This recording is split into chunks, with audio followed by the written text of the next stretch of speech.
गुलामी की कसक, आजादी की ललक इस देश ने सदियों तक कभी छोड़ी नहीं।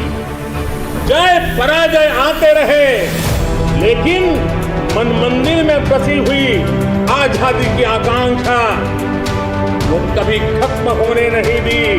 आज इन सभी संघर्ष के पुरोधा, सदियों के संघर्ष के पुरोधा, उन सबको भी प्रणाम करने का वक्त है और वे प्रणाम के हकदार भी है।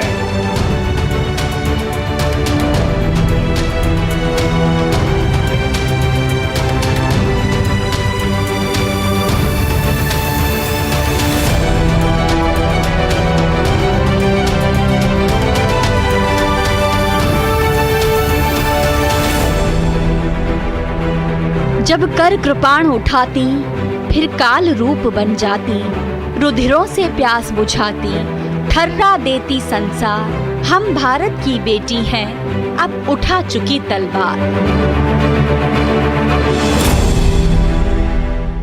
आजादी का परचम थामे, युग परिवर्तन की वाहिनी बनकर, अंग्रेजों पर टूट पड़ी जो स्वाभिमान की दामिनी बनकर।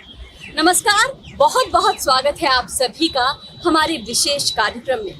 जब अमृतकाल में देश स्वाधीनता दिवस मना रहा है, स्वतंत्रता सेनानियों को याद कर रहा है, तो जिक्र उन वीरांगनाओं का भी बनता है जिन्होंने आजादी का सूरज देश को दिखाने के लिए तन मन धन से अपना सब कुछ इस देश को सौंप दिया। हमारे ये कार्यक्रम नमन करता है उन वीरांगनाओं को, उन महिला स्वतंत्रता सेनानियों को जिन्होंने तमाम चुनौतियों के बावजूद भी हर बाधा को पार कर देश को स्वाधीनता का सूर्य दिखाने के लिए कुर्बानियां दी, बलिदान दिए और आज उनके बलिदान की बदौलत भारत का तिरंगा दुनिया के आसमान में लहरा रहा है।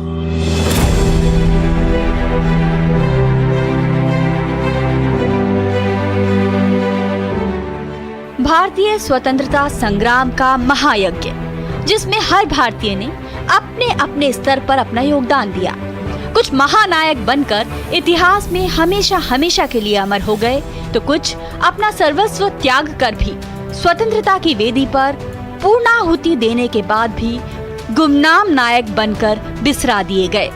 इतिहास बनाने वाले, इतिहास लिखने वालों की उदासी और अनदेखी का शिकार होकर मिट्टी में केवल मामूली पत्थर बनकर रह गए, जबकि उनका ओज किसी हीरे जवाहरात से कम न था।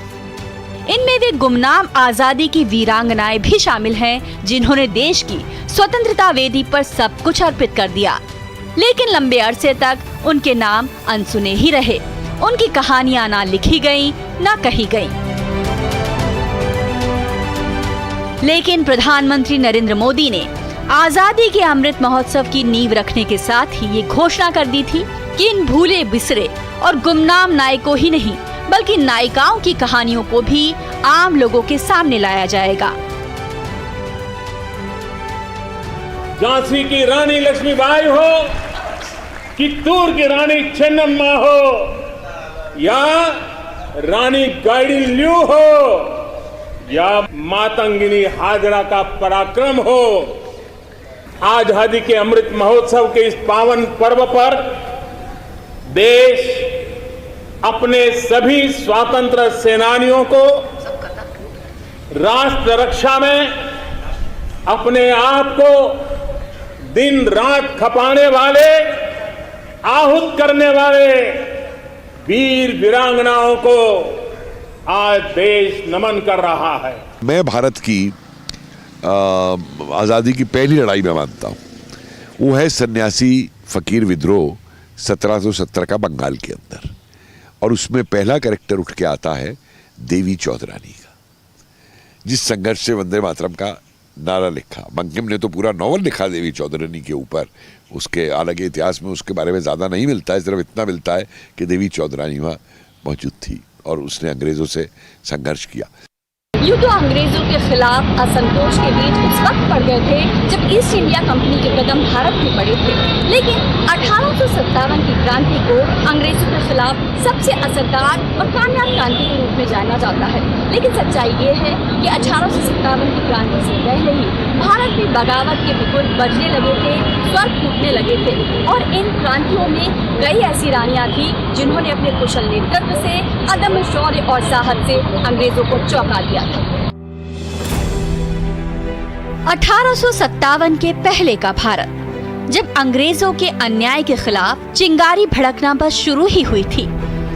इसी दौर में राजा रजवाड़ों को ये एहसास हो चला था कि ईस्ट इंडिया कंपनी के कदमों तले उनके आत्मसम्मान को कुचला जा रहा है।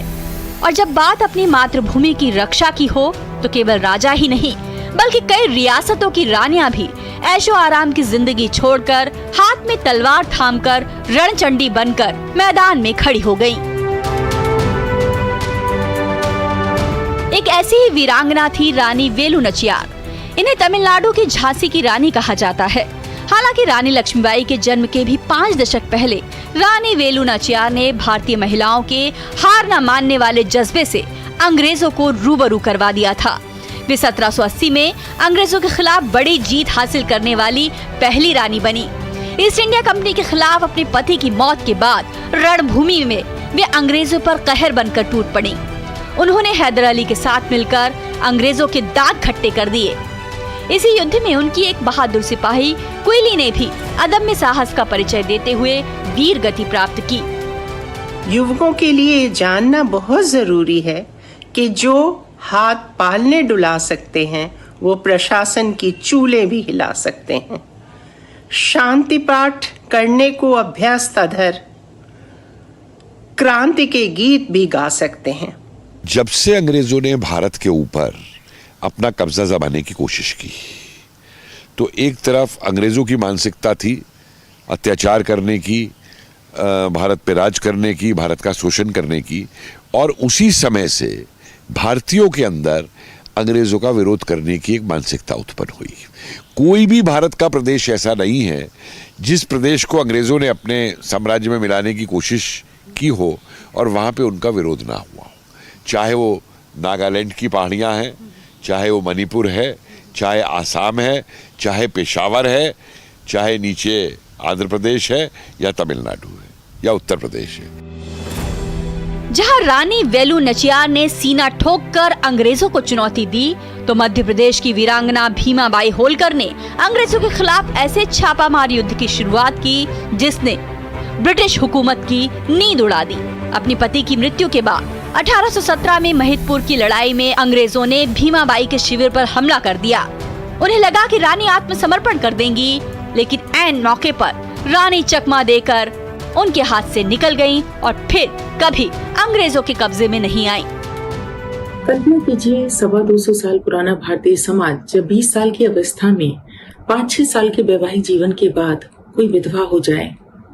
भीमाबाई होलकर राज्य में अहिल्याबाई की पोती यशवंतराव होलकर और कृष्णा की बेटी थी। अपने 11 साल के भाई मल्हार राव होलकर तृतीय के संरक्षक के बतौर उन्होंने अंग्रेजों के लगातार हो रहे हस्तक्षेप पर निर्णय लिया। एक कड़ी टक्कर देने के लिए पास के गांव में जाकर युवकों को प्रेरित किया और आप जानकर हैरान होंगे कि उस समय उन्होंने 15,000 युवकों की घुड़सवार सेना तैयार की।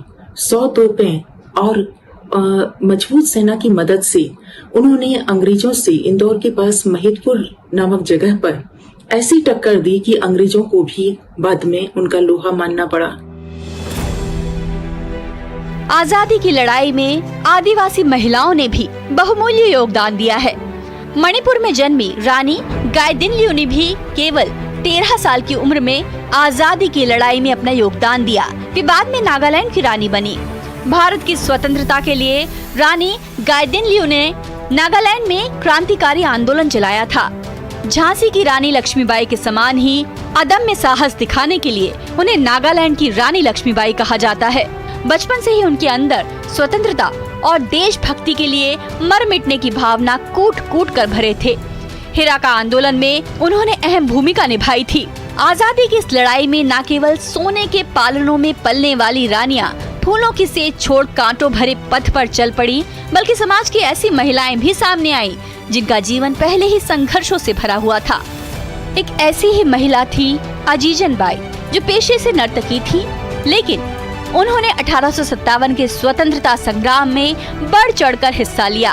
अपने जुनून और देश के लिए मर मिटने की भावना के चलते अंग्रेजों को लोहे के चने चबाने पर मजबूर कर दिया।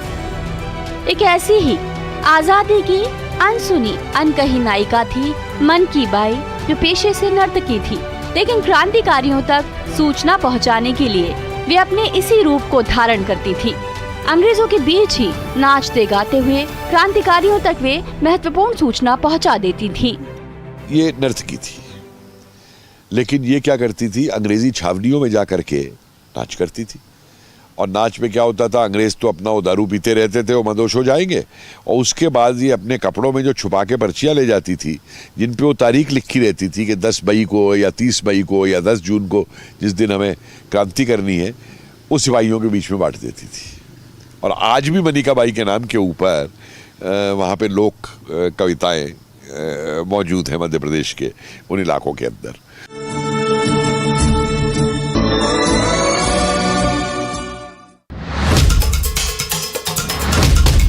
मकसद हो बुलंद लोकतंत्र की आवाज,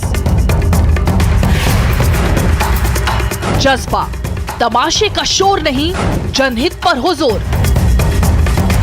मुद्दा जो तय करता हो देश की दिशा, सवाल वही जिनसे जुड़ा हो जन सरोकार। देखिए 5 की पंचायत मेरे साथ सोमवार से शुक्रवार शाम 5 बजे सिर्फ डीडी न्यूज पर।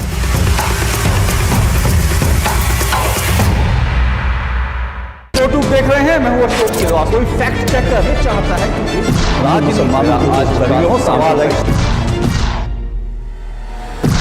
आसान नहीं होता सच के लिए लड़ना। जिसकी आवाज कोई नहीं बनेगा, उसकी आवाज हम बने। जो डर जाते हैं वो झूठ से कहां टकराते हैं। जो गरीब के स्कूल में, गरीब के स्वास्थ्य के लिए खर्च होना चाहिए, वो लूट कर इन्होंने अमीर ठेकेदारों को दे दिया।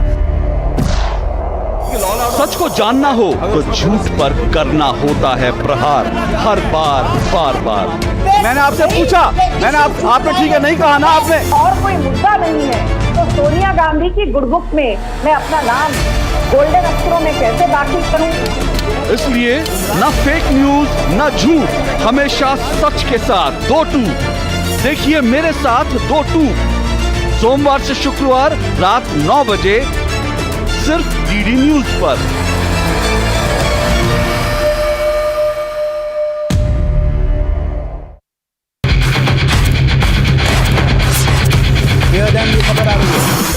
ब्रेकिंग न्यूज की रेस से हटकर हम लेकर आते हैं आपके लिए सार्थक, सकारात्मक और प्रेरणादायी खबरें सिर्फ हाथ से नहीं होते, खबरें अच्छी भी होती हैं जो देती है हौसला, बढ़ाती हैं आत्मविश्वास। मुश्किल वक्त में भी जब लोगों ने दिखाया कुछ कर गुजरने का जज्बा, हम लेकर आते हैं अपने इस खास कार्यक्रम में आम लोगों के जज्बे की कहानियाँ। देखिए मेरे साथ गुड न्यूज जज्बा इंडिया का।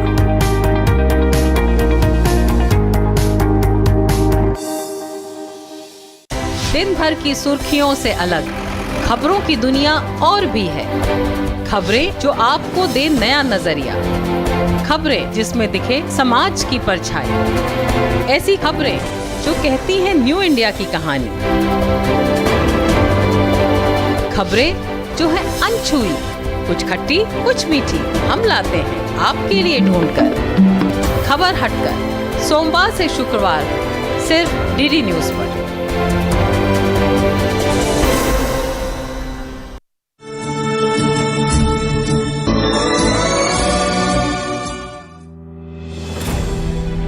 कर्नाटक की विधवा रानी चेन्नम्मा, रानी जिंदन कौर, बैजाबाई, चौहान रानी, तपस्विनी महारानी, ये ऐसे कई नाम हैं जिन्होंने अंग्रेजों के खिलाफ सशस्त्र विद्रोह किया था। और ये सभी विद्रोह 1857 से पहले हुए थे। लेकिन अब वो दौर आने वाला था जहां उस कहावत के फीके पड़ने की नींव रखी जाने वाली थी, जिसमें कहा जाता था कि अंग्रेजों के राज में सूरज कभी ढलता नहीं। इस झूठे दंभ पर अब तक का सबसे कड़ा वार किया झांसी की रानी लक्ष्मीबाई ने। 1857 को अगर आप देखिए तो 1857 की प्लानिंग के अंदर भी 2 महिलाओं का बहुत बड़ा योगदान था। और ये प्लानिंग 1857 की है ये पिछले 5-7 साल से चल रही थी और इसके अंदर झांसी की रानी और ग्वालियर की जो बेजाबाई थी, इनकी राजमाता, उनका नाम नहीं आता कहीं भी, उन्होंने नाना साहब और इन लोगों के साथ, औरों के साथ, तात्या टोपी है, अजीमुल्ला है, इनके साथ मिलकर के बांदा का नवाब है, एक पूरी जो योजना तैयार हुई है उसमें इन 2 महिलाओं का बहुत महत्वपूर्ण योगदान है। मेरठ के सिपाही विद्रोह ने इस चिंगारी को भड़काया, लेकिन इस संग्राम की महानायिका बनी झांसी की रानी, जो बचपन में मणिकर्णिका के नाम से जानी जाती थी। उन्होंने लॉर्ड डलहौजी की साजिश के बावजूद मरते दम तक झांसी पर आंच नहीं आने दी। रानी लक्ष्मीबाई ही नहीं, उनकी सेना में झलकारी बाई जैसी बहादुर सिपाहियों ने भी अंग्रेजों को लोहे के चने चबाने पर मजबूर कर दिया। 1857 की लड़ाई में रानी का वेश धरकर उन्होंने अंग्रेजों के हमले से रानी लक्ष्मीबाई की जान बचाई और खुद रानी की तरह ही बिजली बनकर अंग्रेजों पर टूट पड़ी।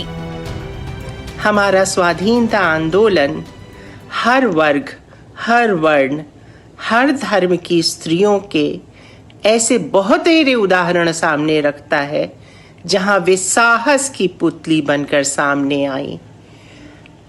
और गांधी के साथ पिकेटिंग आंदोलन में ही नहीं, असहयोग में ही नहीं, बल्कि क्रांतिकारियों के साथ भी। अकली दुसाधिन तो गांधी के साथ थी, और जब 42 में उनको गोली लगी तो उनके हाथों में गुदना गुदा हुआ था सारे राष्ट्रीय ध्वज का। ढेला बाई, मुजफ्फरपुर में उनका कोठा क्रांतिकारियों की शरण स्थली हुआ करता था। ऐसे ही सुशीला भाभी और दुर्गा भाभी हमारे यहाँ साड़ी के फेंटे में बम और बंदूकें बांध कर क्रांतिकारियों तक पहुंचाती थी। 1857 में ही कौन भूल सकता है उदा देवी का नाम, जिन्होंने लखनऊ के सिकंदर बाग में 16 नवंबर 1857 को पुरुष वेश धारण कर अंग्रेजों पर पीपल के पेड़ पर से ही हमला बोल दिया।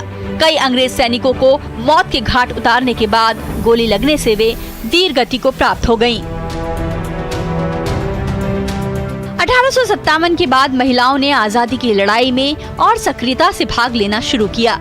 सरोजिनी नायडू, कमला नेहरू, कस्तूरबा गांधी, सुचेता कृपलानी, इन महान स्वतंत्रता सेनानियों की कहानी हम कई बार सुनते आए हैं, लेकिन इनमें से कई महिला स्वतंत्रता सेनानियों की कहानियां अनसुनी ही रह गईं। इनमें से एक नाम था उषा मेहता का, जिन्होंने रेडियो के माध्यम से आजादी की अलख जगाई। इस रेडियो का प्रसारण छिपकर अलग अलग जगह से किया जाता था। इस रेडियो प्रसारण ने भारत छोड़ो आंदोलन में एक नई ऊर्जा भर दी। ठीक इसी तरह बीर बाला के नाम से मशहूर कनकलता बरुआ ने भी भारत छोड़ो आंदोलन में केवल 18 साल की उम्र में पूरी सक्रियता के साथ हिस्सा लिया। भारत के बाहर भारत की आजादी की लड़ाई की लौ जलाने में भीकाजी कामा के योगदान को कौन भूल सकता है। तो वहीं 16 साल की उम्र में पार्वती गिरी ने बरगढ़ की अदालत में अंग्रेजी शासन के खिलाफ नारे लगाकर ब्रिटिश हुकूमत की नींव हिला दी। मातंगिनी हाजरा को जब 72 साल की उम्र में अंग्रेजों ने गोली मारी, तब भी वे हाथ में भारत का तिरंगा थामे रही। ये फहरिस्त बहुत लंबी है और इन सभी नामों को एक साथ समेटना गागर में सागर भरने जैसा है। भारत की आजादी की लड़ाई में इन वीरांगनाओं ने अपना सब कुछ अर्पित कर दिया। आज इनके बलिदान से तिरंगा दुनिया के आसमान पर लहरा रहा है। इन महान वीरांगनाओं को देश का शत शत नमन।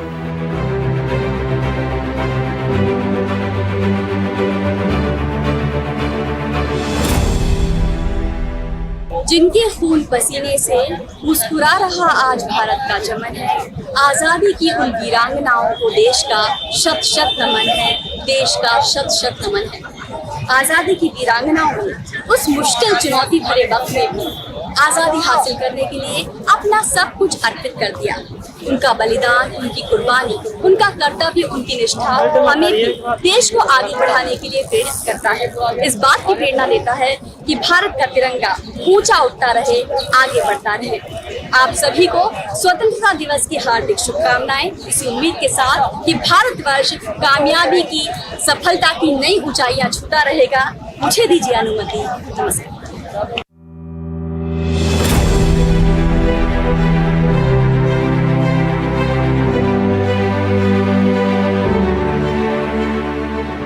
गुलामी की कसक, आजादी की ललक इस देश ने सदियों तक कभी छोड़ी नहीं। जय पराजय आते रहे, लेकिन मन मंदिर में बसी हुई आजादी की आकांक्षा वो कभी खत्म होने नहीं दी। आज इन सभी संघर्ष के पुरोधा, सदियों के संघर्ष के पुरोधा, उन सबको भी प्रणाम करने का वक्त है और वे प्रणाम के हकदार भी है।